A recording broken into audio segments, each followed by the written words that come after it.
1, 2, 1, 2, 3.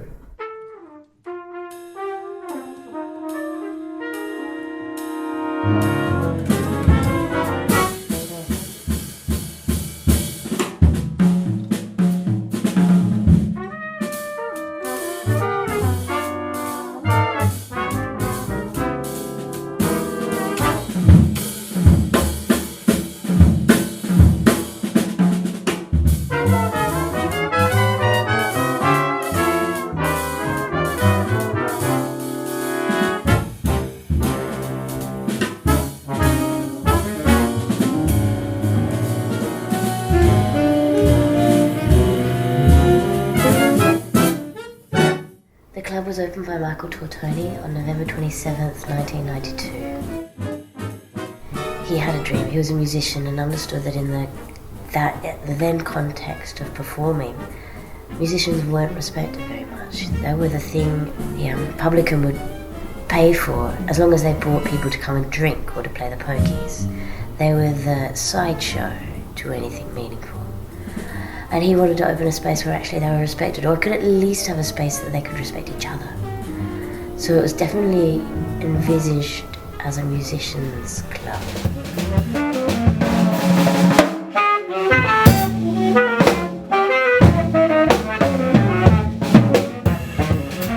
You walk into a room once, you meet a few characters, you're kind of ushered into how to understand the music, or at least how to behave in front of it.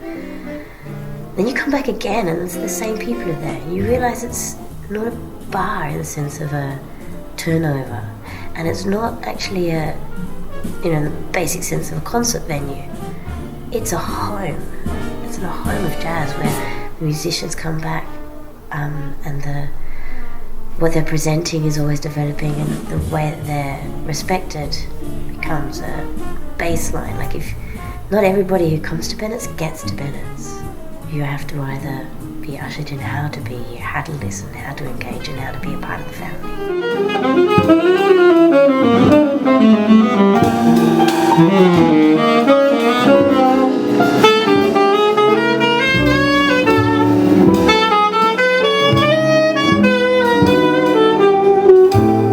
We bond with the things that have the traces of our lives being lived in them.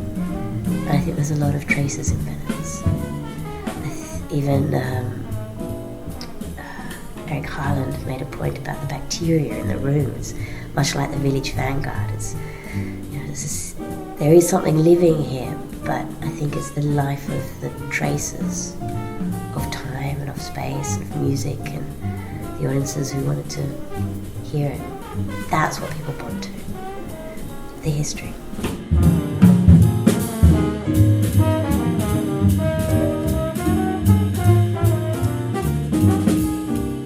The sense of home, the modesty that lives here, the small stage, the sense of intimacy with an audience. There's not a glass wall between them. It's not big stage concerts sort of thing. It doesn't have the hubris that jazz is supposed to be a high art form.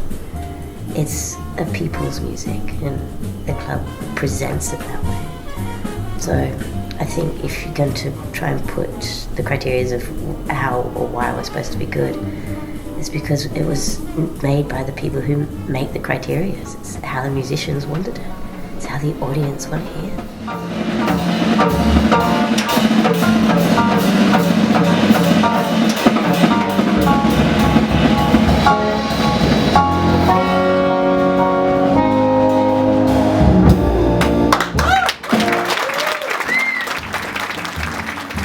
I think jazz is the subsect under which can grow a playful universe, or a playful space to be. And in play, which is different from a game you have winners and competition. In play you have this suspense, you have this need to just give, to share, to enjoy each other. That play can inform a new sensibility for community, a new sensibility for politics, a new sensibility for the birth of any art form. And from that place, I actually think jazz as a 21st century art form has a lot more critical power and critical thinking to give us than any other art form. So I think I think that the club, to a certain degree, has to become the epitome of its opportunities as an aesthetic, as a musical art form. But I'd really like to see what happens in a higher education space, in a political space, in a children's space. I think we've got a lot of lessons to give others. To a certain degree, taking it out of the club is going to be one of the most enriching experiences the 21st century will ever have.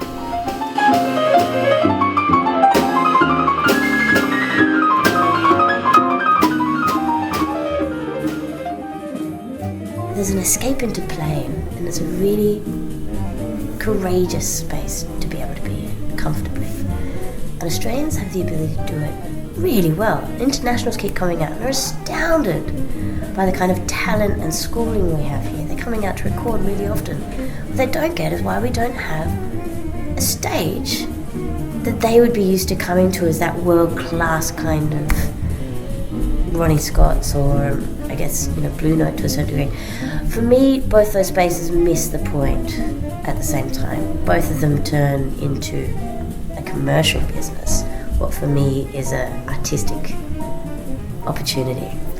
So David Marron has actually said, yes, I agree with you, and we're building a new space in Flinders Lane for Bennetts to move to. And it's going to be purpose-built, beautifully presented, and put on a really strong program, not just for the best jazz in Australia, but for the development of great jazz.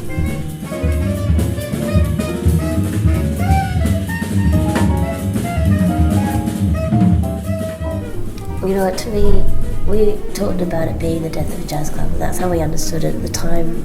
That the story was very honest about that. We thought this was the end of Bennetts, and to a certain degree, it's the end of this Bennetts Lane. We'll never get this again. But that's because we lost our father. We lost Michael.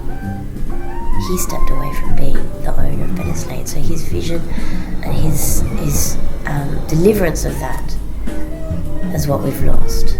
But the idea that he gave birth to is not his. You can't own an idea. So that he gave birth to that idea and has let it move on, I think is the greatest gift you can give to any scene. In the death of this jazz club, there's a phoenix. In the death of any jazz club, there's a lot of sorrow. And I just hope there's enough sorrow to show that it's necessary to believe again and give rise to a new idea.